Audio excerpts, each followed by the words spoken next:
Alright, let's do episode 9 in the road to $100,000 dividend portfolio, where I try to take a portfolio from 0 to 100,000 American dollars as quickly as possible to see, how fast would I do it if I had to do it all over again.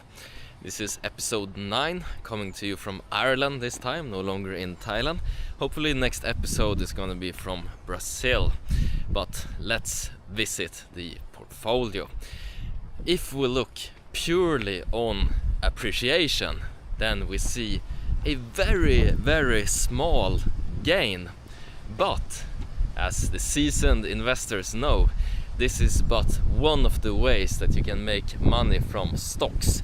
We make money from appreciation, unrealized capital gains, and we make money from dividends. So let's take a look at the performance when we include dividends as well.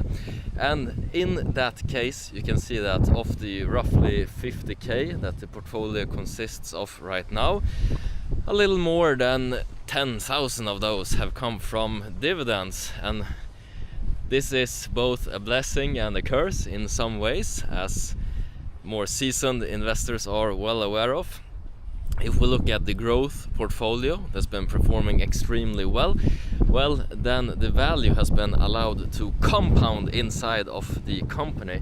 But in the case for the dividend portfolio, these dividends are already taxed, so it has interrupted some of the compounding. And I started this challenge in February of 2024.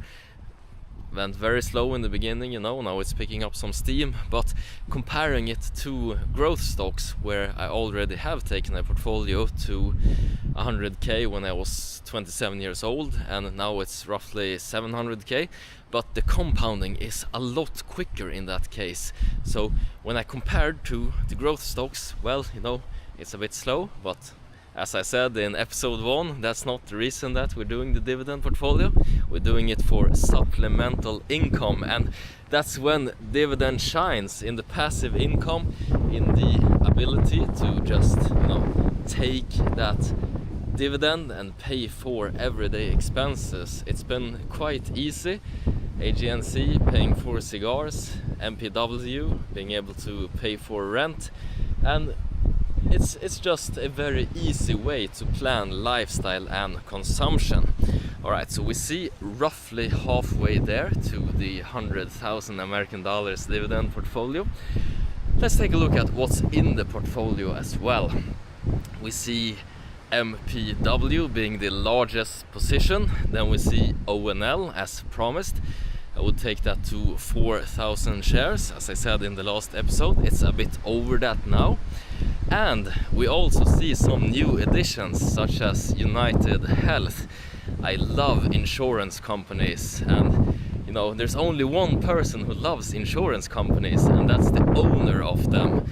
If you listen to other people, they always complain about insurance. I'm sure you have somebody in your life who complains about insurance. I heard one guy in Thailand, he used AXA insurance here, Irish guy, and in that case he had been taken to a private hospital, and they called AXA insurance and they started asking questions. He was very ill. They asked him questions in the hospital, and eventually they denied the request, so the ambulance had to take him to a public hospital.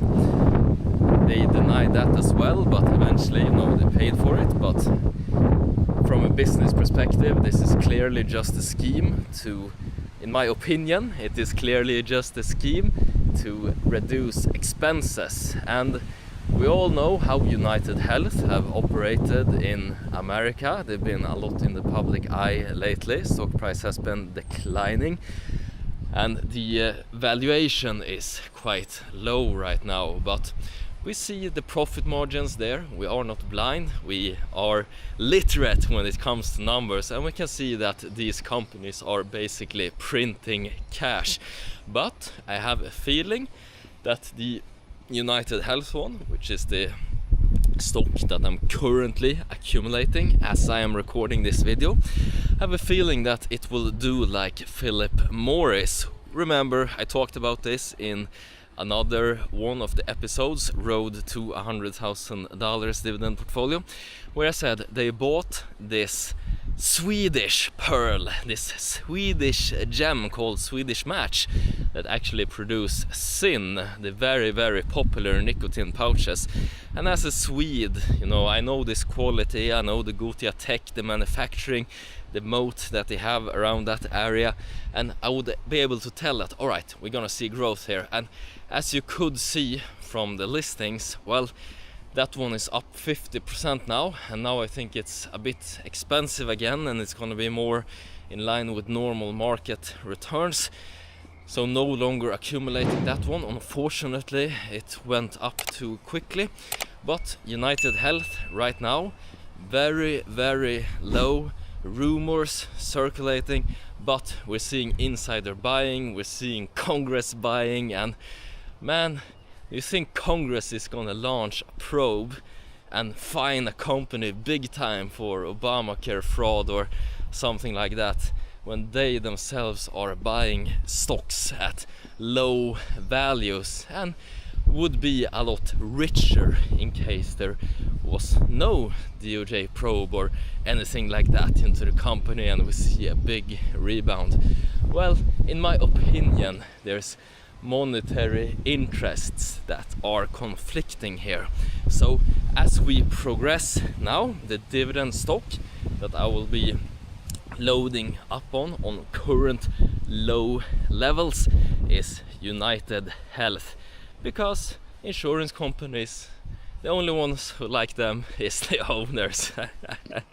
Alright, that's been it for episode 9 here in the road to 100,000 American dollars dividend portfolio, and the next time I see you guys, hopefully it's gonna be from Brazil. Alright, get out there, make a ton of money.